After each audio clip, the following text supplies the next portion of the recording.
আসসালামু আলাইকুম। গত পর্ব ছিল নাফাখুম নিয়ে। এই পর্বে থাকছে জিনাপাড়া, দেবতা পাহাড়, ভেলাখুম ও মাধভরাখুম। নাফাখুম থেকে যাত্রা শুরু করলাম জিনাপাড়ার দিকে। এখন প্রায় 6টা বাজে। অল্প কিছুক্ষণের মধ্যেই নেমে আসবে সন্ধ্যা। দুই পাশে উঁচু পাহাড় এবং ঠিক মাঝখান দিয়ে হেঁটে চলেছি আমরা। আগে শুনতাম পাহাড়ে সন্ধ্যা নামে তাড়াতাড়ি, তবে আজ মনে হচ্ছে প্রকৃতি যেন আমাদের অনবরত আলো দিয়েই যাচ্ছে। আমরা যেন পথ হারিয়ে না ফেলি।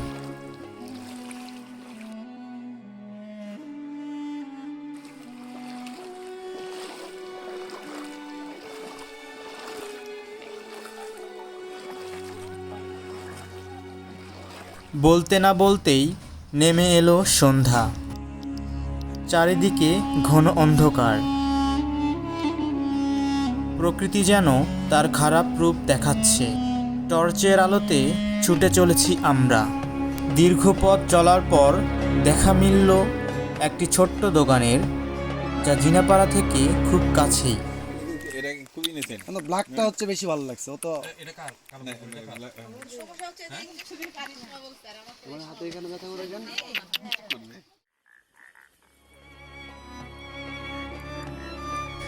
অল্প কিছু সময় বিরতি নেওয়ার পর আবারও যাত্রা শুরু করলাম। সময়ের সাথে অন্ধকার যেন ঘিরে ধরেছে।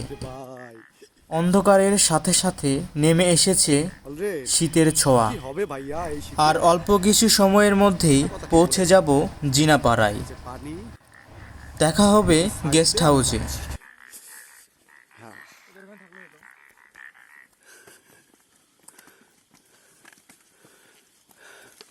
আমাদের দুর্বিশ্ব পথ শেষের দিকে।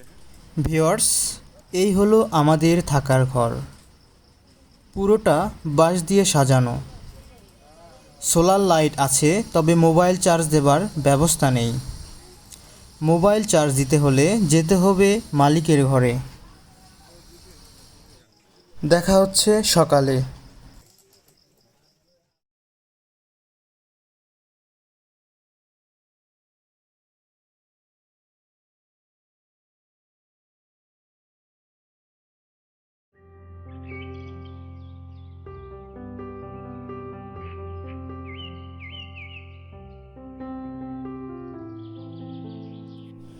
সারাদিনের ক্লান্তির পর রাতের ঘুম থেকে যেন উঠতেই মন চাচ্ছিল না, কিন্তু কি আর করার, সকাল না হতেই গাইড ভাইয়ের ডাকাডাকিতে উঠতে হলো।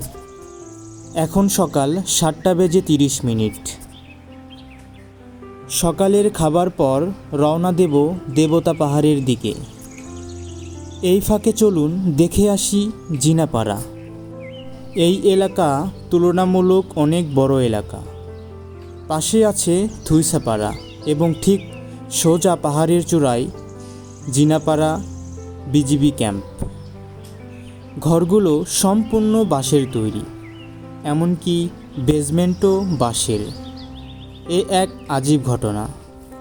দেখলে মনে হয় এই বুঝি ভেঙে পড়বে, বাট অনেক লাফালাফির পরেও কোনোভাবেই ভাঙা যাচ্ছিল না।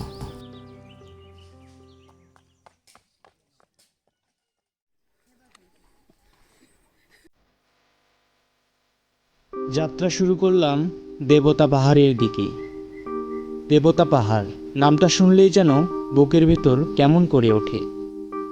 তারপরেও সাহস করে পাড়ি দিলাম নাম না জানা অনেকগুলো ছোট বড় পাহাড়।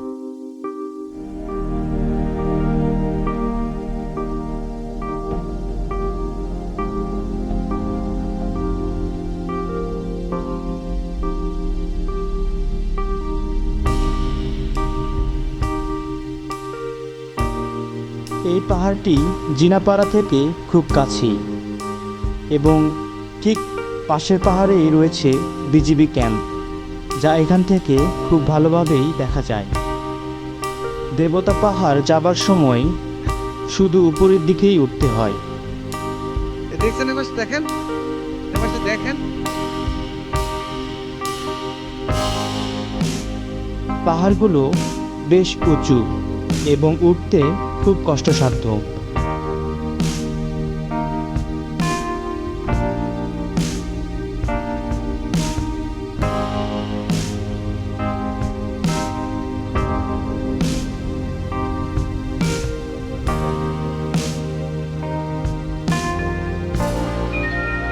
অনেক জল্পনা কল্পনার অবসান ঘটিয়ে চলে এলাম দেবতা পাহাড়ের একদম চূড়ায়। চারিদিকের পরিবেশ দেখে মনে হচ্ছে এ এক স্বর্গীয় অনুভূতি।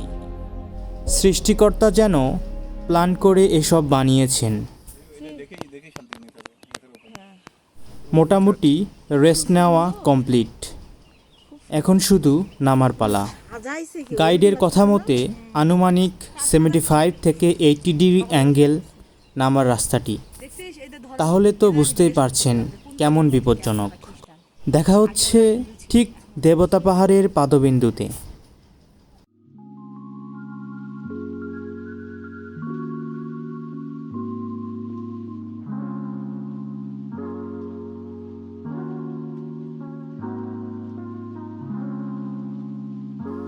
অলমোস্ট 1 ঘন্টা 15 মিনিট ভয়ানক এক রাস্তা পাড়ি দিয়ে চলে এলাম ঠিক দেবতা পাহাড়ের নিচে। আমার বাম দিকে রয়েছে আমিয়াখুম এবং সাতভাইকুম, আর ডান পাশে রয়েছে ভেলাখুম এবং মাধভারাখুম। আমরা এখন যাচ্ছি ভেলাখুম দিয়ে। ভেলাখুম যেতে হয় বাঁশের তৈরি ভেলায় চড়ে। দুই দিকে উঁচু উঁচু পাহাড়, ঠিক মাঝ দিয়ে ভেসে চলেছি আমরা।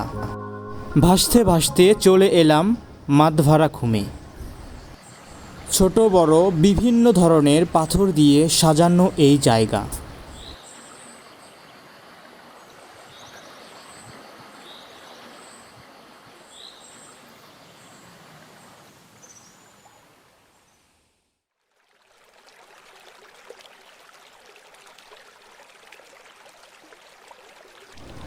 মাধভারাখুম দিয়ে প্রবাহিত পানি ভেলাকুম হয়ে আমিয়াখুম ও সাতভাইকুমের দিকে যায়।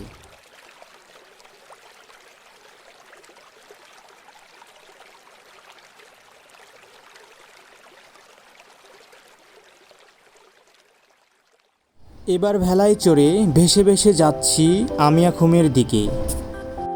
আগামী পর্বে দেখা হচ্ছে আমিয়াখুমে। সুস্থ থাকুন, ভালো থাকুন। আসসালামু আলাইকুম।